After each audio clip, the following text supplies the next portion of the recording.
Good morning, dear students. Welcome to Biology CET class. In this session, we are going to discuss few questions from the chapter Breathing and Exchange of Gases. So, this chapter we are studying under the unit that is Human Physiology. So, breathing andre we already know that it is the exchange of gases, respiratory gases such as oxygen and carbon dioxide from atmosphere to the lungs. This is called as breathing. So first question we are going to study. The given figure shows the diagrammatic view of human respiratory system. Identify A, B, C and D. So ಇಲ್ಲಿ human respiratory ಸಿಸ್ಟಮ್ನ ಡಯಾಗ್ರಾಮ್ನ ಕೊಟ್ಟಿದ್ದಾರೆ. ಅದರಲ್ಲಿ A part ಯಾವುದು, B part ಯಾವುದು, C part ಯಾವುದು, D ಯಾವುದು ಅಂತ ಹೇಳ್ಬಿಟ್ಟು ಐಡೆಂಟಿಫೈ ಮಾಡಿ ಅಂತ ಹೇಳಿದ್ದಾರೆ. So A is the epiglottis, A is the epiglottis, B is the alveoli, B is alveoli, and C is the bronchus and D is the diaphragm. So these labels are correctly matched in the option A. Option A ಅಲ್ಲಿ correct ಆಗಿ match ಆಗಿದೆ. So A is the epiglottis, B is the alveoli, then C is the bronchus and D is the diaphragm. So option A is the correct answer. So this is the conducting zone. So human respiratory ಸಿಸ್ಟಮಲ್ಲಿ two ಝೋನ್ಸನ್ನು ನಾವು observe ಮಾಡ್ತೀವಿ, conducting zone ಮತ್ತು respiratory zone ಅಂತ ಹೇಳಿ. So from the nasal cavity till to the tertiary bronchioles, so we called it as the conducting zone, and the alveolar sac and the alveoli is known as the respiratory zone. So within the alveoli, in the respiratory zone, the gaseous exchange takes place. So next question. Study the given figure of respiratory passage carefully and identify the parts labeled as A, B, C and D and E. So ಈಗಾಗಲೇ ಹೇಳಿದ ಹಾಗೆ human respiratory ಸಿಸ್ಟಮಲ್ಲಿ conducting zone and respiratory zone ಇರುತ್ತೆ. So ಇಲ್ಲಿ ಕೊಟ್ಟಿರೋದು respiratory ಝೋನಿನ diagram. So ಅದನ್ನು respiratory passage ಅಂತಲೂ ಕೂಡ ಹೇಳ್ತಾರೆ. ಸೊ ರೆಸ್ಪಿರೇಟರಿ ಪ್ಯಾಸೇಜಲ್ಲಿ A, B, C, D and E ಪಾರ್ಟ್ಸನ್ನು ಲೇಬಲ್ ಮಾಡಿ ಅಂತ ಹೇಳ್ತಾರೆ. ಸೊ ಇಲ್ಲಿ ಕೊಟ್ಟಿರುವಂಥದ್ದು A part is given here, A is given here, this is called as alveolar sac, alveolar sac ಅಂತ ಹೇಳಿ ಕರೀತಾರೆ. ಇನ್ನು ಬಿ ಎಲ್ಲಿದೆ? So B is given here, this is the secondary bronchus, secondary ಬ್ರಾಂಕಸ್ಸಿನ ಲೇಬಲ್ ಇದು. Then C is given here alveoli, this is the alveoli. Then D is labeled here, so D is the bronchioles. So tertiary branches of the bronchus is further divided into forms the bronchioles. Then E is labeled here, this is nothing but the trachea. So trachea gives rise to the bronchus. Then bronchus divides to forms a primary, secondary and tertiary bronchus. Then further leads to a formation of bronchioles. Then this is about the labels of the respiratory passage. ಇನ್ನೊಂದ್ಸರಿ ನೋಡೋದಾದ್ರೆ A is the alveolar sac, B is nothing but the secondary bronchus and C is the alveoli. Then D is the bronchioles, E is nothing but the trachea. So that is correctly matched in the option A. So answer A is the correct option. So B wrong ಆಗುತ್ತೆ. ಯಾಕೆ ಅಂತ ಅಂದರೆ so ಎಗೆ alveoli ಅಂತ ಕೊಟ್ಟಿದ್ದಾರೆ, C ಅಲ್ಲಿ ಆಲ್ವಿಯೋಲರ್ sack ಅಂತ ಕೊಟ್ಟಿದ್ದಾರೆ, ಹಾಗಾಗಿ this is wrong option. Then C also wrong because the D is given as trachea and E is given as bronchioles. So this is mismatched. D ಕೂಡ ಮಿಸ್ ಮ್ಯಾಚ್ ಆಗಿದೆ. So ಇಲ್ಲೇನು ಕೊಟ್ಟಿದ್ದಾರೆ, B ಅಲ್ಲಿ tertiary ಬ್ರಾಂಕಸನ್ನು ಕೊಟ್ಟಿದ್ದಾರೆ. ಹಾಗಾಗಿ this is the wrong option. A is the correct option. Next question. During expiration the diaphragm becomes. So respiration process involves respiration mechanism involves two processes, that is inspiration and the expiration.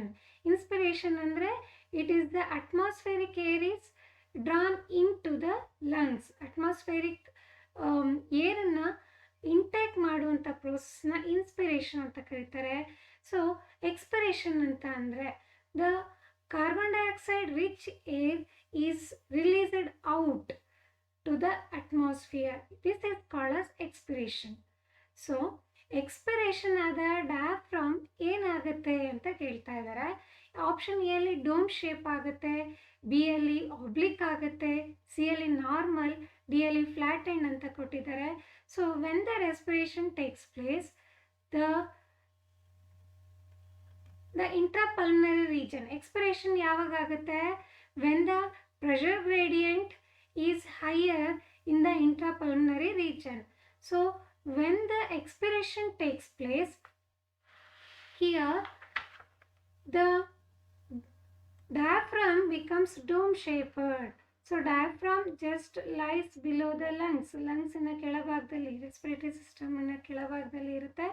This diaphragm becomes relaxed and it becomes dome shaped.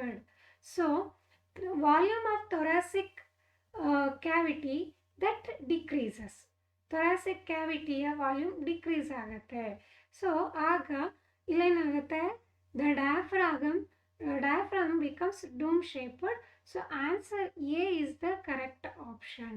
So remaining are all wrong.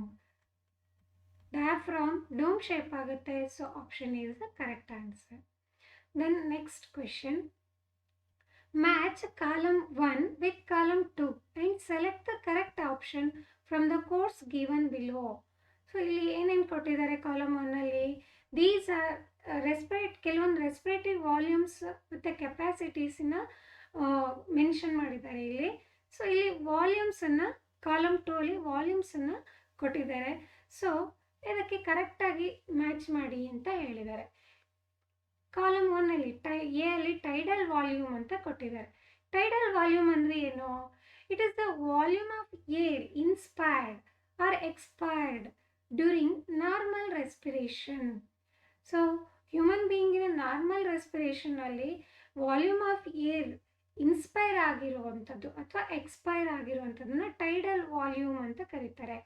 So ಎಷ್ಟು ಇರುತ್ತೆ tidal volume normal ರೆಸ್ಪಿರೇಷನಲ್ಲಿ ಅಂತ ಅಂದರೆ that is about 500 ml of air. So next inspiratory reserve volume. So inspiratory reserve volume anta andre this is the additional volume of air inspired by the person during forcible inspiration. ಮನುಷ್ಯ forcible inspiration ಮಾಡುವಾಗ additional of volume air ಏನು inspire ಮಾಡಿರ್ತಾನೆ ಅದನ್ನು ಏನಂತ ಹೇಳ್ತಾರೆ? ಇನ್ಸ್ಪಿರೇಟರಿ reserve volume ಅಂತ ಹೇಳ್ತಾರೆ. So ಎಷ್ಟು ಅಡಿಷನಲ್ ವಾಲ್ಯೂಮ್ ಆಫ್ ಏರನ್ನು ಫೋರ್ಸಿಬಲ್ ರೆಸ್ಪಿರೇಷನಲ್ಲಿ ಇನ್ಸ್ಪೈರ್ ಮಾಡ್ತಾನೆ ಮನುಷ್ಯ ಅಂತ ಅಂದರೆ that is about 2500 to 3000 ml of air ಅಂತ ಹೇಳ್ಬೋದು. ಸೊ 1ಗೆ ಮ್ಯಾಚ್ ಆಗುತ್ತೆ. ಸಿ ನೋಡಿ, ಎಕ್ಸ್ಪಿರೇಟರಿ ರಿಸರ್ವ್ ವಾಲ್ಯೂಮ್ ಅಂತ ಹೇಳ್ತಾರೆ. ಎಕ್ಸ್ಪಿರೇಟರಿ ರಿಸರ್ವ್ ವಾಲ್ಯೂಮ್ ಅಂದರೆ ಏನು? This is the additional volume of air a person can expire during forcible respiration. So ಇದು ಎಷ್ಟಿರುತ್ತೆ ಅಂತ ಹೇಳ್ತಿದ್ದಾರೆ? This is nearly about 1000 ml to 1100 ml ಅಂತ ಹೇಳ್ತಾ ಇದ್ದಾರೆ. ಸೊ ಸಿ 2ಗೆ ಮ್ಯಾಚ್ ಆಗುತ್ತೆ. ದೆನ್ ಡಿ ರೆಸಿಡ್ಯೂಯಲ್ ವಾಲ್ಯೂಮ್ ಅಂತ ಹೇಳ್ತಾ ಇದ್ದಾರೆ.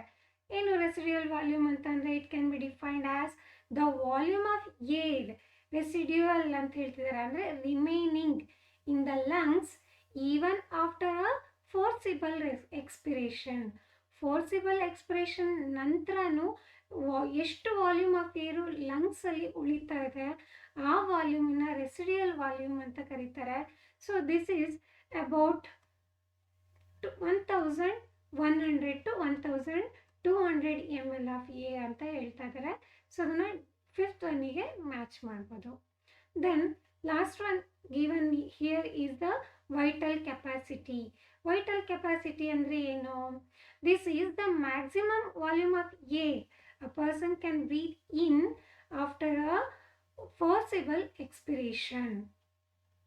So vital capacity ಎಷ್ಟಿರುತ್ತೆ ಅಂತ ಹೇಳ್ತಿದ್ದಾರೆ. This is the 3400 to 4800 ml of air ಅಂತ ಹೇಳ್ತಾ ಇದ್ದಾರೆ. ಸೊ ಇಲ್ಲಿ ಕರೆಕ್ಟಾಗಿ ಇದಿಷ್ಟು ಆಪ್ಷನ್ಸ್ ಮ್ಯಾಚ್ ಆಗಿರೋದು ಯಾವುದೋ ಬಿ ಆಪ್ಷನ್ನಲ್ಲಿ ಮ್ಯಾಚ್ ಆಗಿದೆ. So B is the correct answer. ರಿಮೈನಿಂಗಲ್ಲಿ ಕೆಲವೊಂದು ಮಿಸ್ ಮ್ಯಾಚ್ ಆಗಿರೋದ್ರಿಂದ ಆ ಆಪ್ಷನ್ಸು ರಾಂಗ್ ಆಗ್ತಾ ಇದೆ. So B is the correct answer. Next, fill up the blanks in the following paragraph by selecting the correct option. So mechanism of respiration in a related paragraph na ಇಲ್ಲಿ ಕೊಟ್ಟಿದ್ದಾರೆ. So ಇಲ್ಲಿ ಕೊಟ್ಟಿರುವಂಥ ಬ್ಲ್ಯಾಂಕನ್ನು correct ಆಪ್ಷನಿಂದ fill ಮಾಡಿ ಅಂತ ಹೇಳ್ತಾ ಇದ್ದಾರೆ. ಇಲ್ಲಿ ಕೊಟ್ಟಿರುವಂಥ ಕರೆಕ್ಟ್ ಆಪ್ಷನಲ್ಲಿ ಚೂಸ್ ಮಾಡಿ ಅಂತ ಹೇಳ್ತಾ ಇದ್ದಾರೆ. ಸೊ ನೋಡೋಣ passage. The movement of air into or out of the lungs is carried out by by creating a dash between the lungs and the atmosphere ಅಂತ ಹೇಳ್ತಾ ಇದ್ದಾರೆ. So the movement of air into and out of the lungs. So ಇದು ಹೇಗೆ ಆಗುತ್ತೆ? This is by creating the pressure gradient. Pressure gradient ಅಂದ್ರೇನು? It is the difference between the pressure in between two systems. ಈಗ A ಒಂದು system B ಒಂದು system ಅಂತ ಅಂದ್ಕೊಂಡ್ರೆ ಈ ಟೂ ಸಿಸ್ಟಮ್ಗಳ ಮಧ್ಯೆ ಇರುವಂಥ ಪ್ರೆಷರ್ ಡಿಫ್ರೆನ್ಸ್ನ ಏನಂತ ಕರೀತಾರೆ? ಇಲ್ಲಿ ಪ್ರೆಷರ್ ಗ್ರೇಡಿಯಂಟ್ ಅಂತ ಹೇಳಿ ಕರೀತಾರೆ. ಇಲ್ಲಿ ಎರಡು ಸಿಸ್ಟಮ್ ಇದೆ. ಯಾವ್ದ್ಯಾವುದು ಅಂತ ಅಂದರೆ ಲಂಗ್ಸ್ ಮತ್ತು ಅಟ್ಮಾಸ್ಫಿಯರ್. ಸೊ ಲಂಗ್ಸ್ ಮತ್ತು ಅಟ್ಮಾಸ್ಫಿಯರ್ ಮಧ್ಯೆ ಇರುವಂತಹ ಕ್ರಿಯೇಟ್ ಆಗುವಂಥ ಪ್ರೆಷರ್ ಗ್ರೇಡಿಯಂಟಿಂದಾಗಿ ಏನಾಗುತ್ತೆ? Movement of air into the lungs and out of the lungs carried out. So ಹಾಗಾಗಿ ಎ ಬ್ಲ್ಯಾಂಕ್ಗೆ ಏನು ಫಿಲ್ ಮಾಡ್ತೀವಿ ನಾವು? ಪ್ರೆಷರ್ ಗ್ರೇಡಿಯಂಟನ್ನು ಫಿಲ್ ಮಾಡ್ತೀವಿ. ಸೊ ದೆನ್ ನೆಕ್ಸ್ಟ್ ಸೆಂಟೆನ್ಸ್ ನೋಡಿ. Inspiration can occur if intrapulmonary pressure is. Inspiration ಯಾವಾಗ ಆಗುತ್ತೆ ಅಂತ ಹೇಳ್ತಾ ಇದ್ದಾರೆ. ಯಾವಾಗ ಇಂಟ್ರಾಪಲ್ಮನರಿ ಪ್ರೆಷರು ನೆಗೆಟಿವ್ ಆಗಿರುತ್ತೆ with respect to the atmospheric pressure. Negative ಅಂತ ಅಂದರೆ which is less than the atmospheric pressure. Intrapulmonary pressure lesser than the atmosphere pressure then the inspiration takes place. So ಹಾಗಾಗಿ ಈ ಬ್ಲ್ಯಾಂಕಲ್ಲಿ ನಾವು ಏನನ್ನು ಫಿಲ್ ಮಾಡ್ತೀವಿ? Less ಅಂತ fill ಮಾಡ್ತೀವಿ. ನೆಕ್ಸ್ಟ್ ಸೆಂಟೆನ್ಸ್ ನೋಡಿ. Expiration takes place when intrapulmonary pressure is dash than the atmospheric pressure. So intrapulmonary pressure less ಇದ್ದಾಗ, atmospheric pressure high ಇದ್ದಾಗ ಇನ್ಸ್ಪಿರೇಷನ್ ಆಗುತ್ತೆ. ಇಲ್ಲಿ ಏನು ಹೇಳ್ತಿದ್ದಾರೆ? Expiration takes place when intrapulmonary pressure is higher than the atmospheric pressure. So ಇಲ್ಲೇನಾಗಿರುತ್ತೆ? Intrapulmonary pressure is higher than the atmospheric pressure. Atmospheric pressure less ಆಗಿರುತ್ತೆ, intrapulmonary pressure high ಆಗಿರುತ್ತೆ. So ಆಗ expiration ಆಗುತ್ತೆ. So this blank is filled with the high. Then higher ಅಂತ fill ಮಾಡ್ಬೋದು. Next sentence.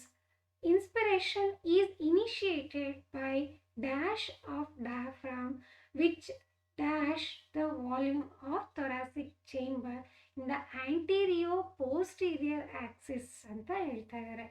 Inspiration ಯಾವಾಗ initiate ಆಗುತ್ತೆ? It is initiated by the contraction of the diaphragm. Inspiration intrapulmonary pressure less ಇದ್ದಾಗ inspiration initiate ಆಗುತ್ತೆ. So ಆಗ ಏನಾಗುತ್ತೆ? Diaphragm contract ಆಗುತ್ತೆ. Diaphragm contract ಆದಾಗ ಥೊರಾಸಿಕ್ ವಾಲ್ಯೂಮ್ ಏನಾಗುತ್ತೆ? That increases and the diaphragm contracts. Diaphragm contract ಆದಾಗ ಇಂಟ್ರಾಪಲ್ಮನರಿ ರೀಜನಲ್ಲಿ so thoracic volume increase ಆಗುತ್ತೆ. The thoracic volume increases. Next, which the volume of thoracic chamber in the anterior posterior axis ಅಂತ ಇದೆ. So ಯಾವಾಗ diaphragm contract ಆಗುತ್ತೆ ಆಗ thoracic volume increase ಆಗುತ್ತೆ. So that is in the anterior posterior Axis. Anterior posterior Axis ಅಲ್ಲಿ thoracic volume increase ಆಗುತ್ತೆ. So this blank is filled with increase. So ಇದಿಷ್ಟು ಕರೆಕ್ಟಾಗಿ ಮ್ಯಾಚ್ ಆಗಿರುವಂಥದ್ದು D ಆಪ್ಷನಲ್ಲಿ. So this is the correct answer. So first blank ಏನು fill ಆಗುತ್ತೆ? Pressure gradient. Second blank less fill ಆಗುತ್ತೆ. Third ಬ್ಲ್ಯಾಂಕಲ್ಲಿ higher fill ಆಗುತ್ತೆ. Then fourth blank filled with the contraction, fifth blank filled with the increases. So this is correctly matched when hagagi D is the correct answer. Next question, which of the following is incorrect about the given graph? So this graph is about the oxygen dissociation curve. So ಇಲ್ಲಿ ಕೊಟ್ಟಿರುವಂತಹ sentences related to the graph ಯಾವ sentence incorrect ಆಗಿದೆ ಅಂತ ಹೇಳ್ತಿದ್ದಾರೆ. ಕೊಟ್ಟಿರೋ 4 ಆಪ್ಷನಲ್ಲಿ 4 ಸೆಂಟೆನ್ಸಲ್ಲಿ 3 sentences correct ಆಗಿರುತ್ತೆ, ಒಂದು wrong ಆಗಿದೆ. ಆ ರಾಂಗ್ ಅಂದರೆ ಇನ್ಕರೆಕ್ಟ್ ಒನ್ನನ್ನು ನೀವು ಸೆಲೆಕ್ಟ್ ಮಾಡಿ ಅಂತ ಹೇಳ್ತಾ ಇದ್ದಾರೆ. ಸೊ ಇಲ್ಲಿ ಏನು ಕೊಟ್ಟಿದ್ದಾರೆ? ಎ ಆಪ್ಷನಲ್ಲಿ the curve is called oxygen dissociation curve. Yes, this graph is about the oxygen dissociation curve. So oxygen dissociation curve ಅಂತ ಯಾವುದಕ್ಕೆ ಹೇಳ್ತಾರೆ? So when a sigmoid curve is obtained when the percentage of saturation of hemoglobin with oxygen is plotted against the partial pressure of oxygen. So illenagide, so this oxygen dissociation curve, it is a sigmoid curve. Hege obtain agutte idu sigmoid curve? So this, when the graph is plotted, percentage of saturation of hemoglobin with oxygen. This A is the percentage of saturation of hemoglobin with oxygen. B ಏನಂತ ಹೇಳ್ಬೋದು? This is the partial pressure. So graph ಅನ್ನು ಹಾಕಿದಾಗ ಏನಾಗುತ್ತೆ? We obtain the sigmoid curve. ಇದನ್ನ ಏನಂತ ಕರೆಯೋದು? Oxygen dissociation curve ಅಂತ ಹೇಳ್ತಾರೆ. ಸೊ ಇದು ಕರೆಕ್ಟ್ ಆಗಿದೆ. A1 is correct statement. The curve is the oxygen dissociation curve. So hemoglobin is a red colored pigment. All we all know that. So each hemoglobin able to carry the 4 molecules of oxygen that combines with the maximum. Each hemoglobin pigment combines with 4 oxygen molecules and this carries towards the tissues. So ಯಾವಾಗ oxygen ಹಿಮೋಗ್ಲೋಬಿನಿಗೆ bind ಆಗುತ್ತೆ ಅಂದರೆ, so in the lungs, so the high oxygen partial pressure, high partial pressure of oxygen, low partial pressure of carbon dioxide. Carbon ಡೈಆಕ್ಸೈಡಿನ partial pressure less ಇರಬೇಕು. Then less hydrogen ion concentration and low temperature. So all these conditions are favorable to bind, favorable for the binding of oxygen to the hemoglobin. These favorable conditions are available in the lungs. So lungs in the surface alli oxygen hemoglobin ಗೆ bind ಆಗುತ್ತೆ. Vice versa in the tissues, all these conditions are opposite.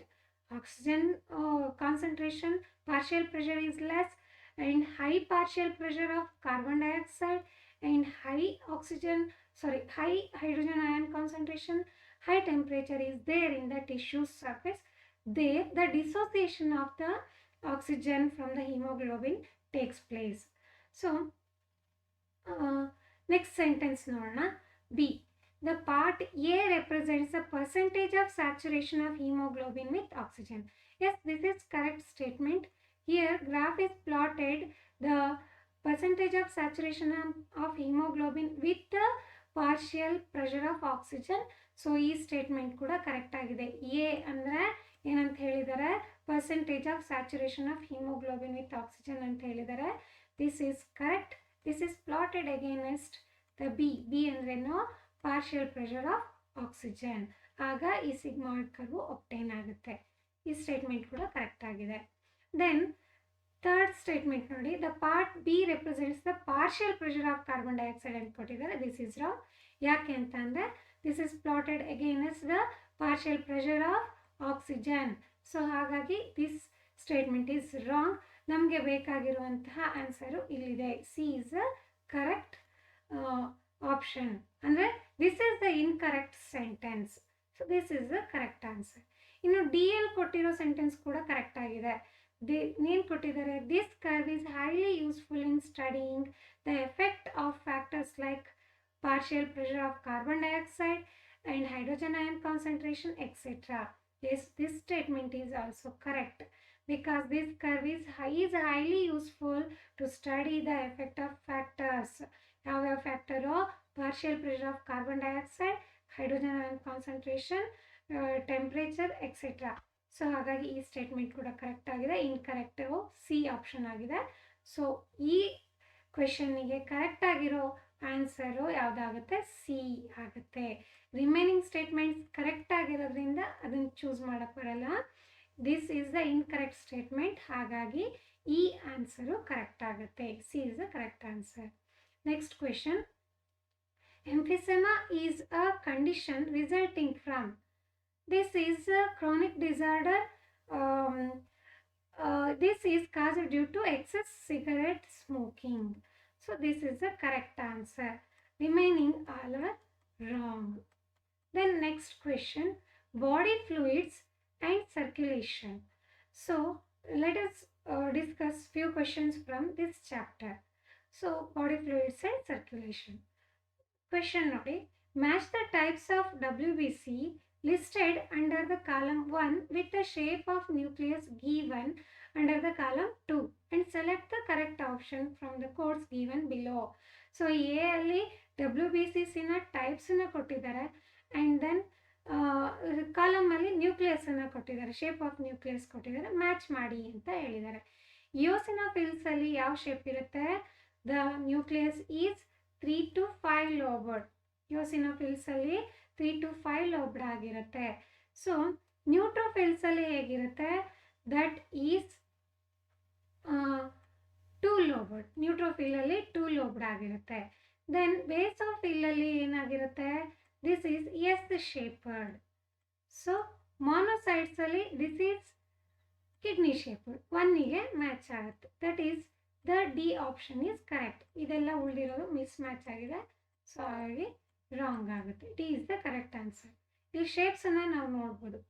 So eosinophils ಅಲ್ಲಿ ಏನಾಗಿರುತ್ತೆ ಅಂತ ಹೇಳಿದ್ವಿ, 3 to 5 ಲೋಬಡ್. Neutrophils ಅಲ್ಲಿ ಏನಾಗಿರುತ್ತೆ ಅಂತ ಹೇಳಿದ್ವಿ ನಾವು, ದಟ್ ಈಸ್ 2 ಲೋಬಡ್. ನ್ಯೂಟ್ರೋಫಿಲ್ ಅಲ್ಲಿ here this is 2 lobed. And then further the basophils, this is S shaped. Basophils ಅಲ್ಲಿ ಏನಾಗಿದೆ, so this is S shaped. Monocyte ಅಲ್ಲಿ ಕಿಡ್ನಿ ಶೇಪ್ಡ್ ಆಗಿರುತ್ತೆ. These are the shapes. This is for the reference. Then next question, in the following table of human ABO blood groups fill up the blanks 1, 2, 3 and 4 from the options given below. ಇಲ್ಲಿ ಏನು ಕೊಟ್ಟಿದ್ದಾರೆ, human ABO blood ಗ್ರೂಪ್ಸನ್ನು ಕೊಟ್ಟಿದ್ದಾರೆ, ಅದನ್ನು ಕೆಲವೊಂದು ಬ್ಲ್ಯಾಂಕ್ಸನ್ನು ಕೊಟ್ಟಿದ್ದಾರೆ, ಅದನ್ನು ಕರೆಕ್ಟಾಗಿ fill ಮಾಡಿ ಅಂತ ಹೇಳಿದ್ದಾರೆ. So the human ABO blood grouping is mainly based on the presence of antigens on the surface of RBCs. Antigens RBCs ಮೇಲೆ ಪ್ರೆಸೆಂಟ್ ಆಗಿರೋ ಬೇಸಿಸ್ ಮೇಲೆ, then the antibodies present in the blood plasma. Based on these two factors, the ABO blood grouping is there. So according to this, there are 4 blood groups, A, B, AB and O. These are the 4 blood groups. So illeno antigens and the RBCs ಕೊಟ್ಟಿದ್ದಾರೆ regarding to these 4 groups, and antibodies in the blood plasma ಕೊಟ್ಟಿದ್ದಾರೆ, donor groups ಅನ್ನು ಕೊಟ್ಟಿದ್ದಾರೆ. ಇಲ್ಲಿ ಯಾವುದು blank ಇದೆ ಅದನ್ನು fill ಮಾಡಿ ಅಂತ ಹೇಳ್ತಿದ್ದಾರೆ. ಸೊ ಎ ಬ್ಲಡ್ ಗ್ರೂಪ್ ಹೊಂದಿರುವಂತಹ ಇಂಡಿವಿಜುವಲ್ಸ್ ಅಲ್ಲಿ ಸರ್ಫೇಸ್ ಆಂಟಿಜನ್ ಯಾವುದಿರುತ್ತೆ, ಎ ಆಂಟಿಜನ್. ಅದಕ್ಕೆ anti B is the antibody in the blood plasma ಇರುತ್ತೆ. ಇವರು ಎ ಗ್ರೂಪ್ ಅವರಿಗೆ ಓ ಗ್ರೂಪ್ ಅವರಿಗೆ ಬ್ಲಡ್ಡನ್ನು ಡೊನೇಟ್ ಮಾಡ್ಬೋದು. ಹಾಗೆ ಬಿನೂ ಅಷ್ಟೇ, surface antigen is the B, anti A is the antibody. ಇವರು ಬಿ ಅವರಿಗೆ ಡಿ ಇಂಡಿವಿಜುವಲ್ ಅವರಿಗೆ ಬ್ಲಡ್ಡನ್ನು ಡೊನೇಟ್ ಮಾಡ್ಬೋದು. ಎ ಬಿ ಬ್ಲಡ್ ಗ್ರೂಪಲ್ಲಿ ಸರ್ಫೇಸ್ ಆ್ಯಂಟಿಜನ್ ಆರ್ ಎ ಮತ್ತು ಬಿ ಎರಡೂ ಕೂಡ ಇದೆ, ಎ ಬಿ ಎರಡೂ ಇದೆ. ದೆನ್ ಆ್ಯಂಟಿಬಾಡಿ ಯಾವುದೂ ಇಲ್ಲ. ಸೊ ಇವರು ಹಾಗಾಗಿ ಎಲ್ಲ ಇಂಡಿವಿಜುವಲ್ಸಿಂದನೂ ಎ ಬಿ ಓ ಗ್ರೂಪ್ ಇರೋ ಇಂಡಿವಿಜುವಲ್ಸ್ ಅವರಿಂದ ಇವರು ಬ್ಲಡ್ಡನ್ನು ರಿಸೀವ್ ಮಾಡಬಹುದು. ದೆನ್ ನೆಕ್ಸ್ಟ್ ಓ ಗ್ರೂಪಲ್ಲಿ ಏನಾಗಿರುತ್ತೆ, ಈ ಇಂಡಿವಿಜುವಲ್ಸಲ್ಲಿ ಆ್ಯಂಟಿಜನ್ನಲ್ಲಿ ಆರ್ ಬಿ ಸಿ ಸರ್ಫೇಸ್ ಮೇಲಿರುವಂಥ ಆ್ಯಂಟಿಜನ್ನು ನಿಲ್ಲಾಗಿರುತ್ತೆ, ಯಾವುದೇ ಆ್ಯಂಟಿಜನ್ನು ಇರಲ್ಲ, ಎ ಇಲ್ಲ ಬಿ ಇಲ್ಲ, ಸೊ ನಿಲ್ಲಾಗಿರುತ್ತೆ. ಆ್ಯಂಡ್ ದೆನ್ ಆ್ಯಂಟಿಬಾಡಿ ಏನಾಗಿರುತ್ತೆ, ಅದು ಕೂಡ ನಿಲ್ಲಾಗಿರುತ್ತೆ. ಹಾಗೆ ಇವರು ಯೂನಿವರ್ಸಲ್ ಡೋನರ್ ಆಗಿರ್ತಾರೆ, ಅಂದರೆ ಇವರು ಈ ಎಲ್ಲ ಗ್ರೂಪಿನ ಇಂಡಿವಿಜುವಲ್ಸಿಗೆ ಬ್ಲಡ್ಡನ್ನು ಡೊನೇಟ್ ಮಾಡ್ಬೋದು. So this is filled with so ಕರೆಕ್ಟಾಗಿ ಮ್ಯಾಚ್ ಆಗಿರೋದು ದಿಸ್ ಒನ್. ಸೊ ಹಾಗಾಗಿ ಏನನ್ನು ನಾವು ನೋಡ್ತೀವಿ, so A is D is the correct answer. So ಇಲ್ಲಿ ಎ ಬಿ ಆ್ಯಂಟಿಬಾಡಿ ಇಲ್ಲಿ ಏನಿದೆ, ಎ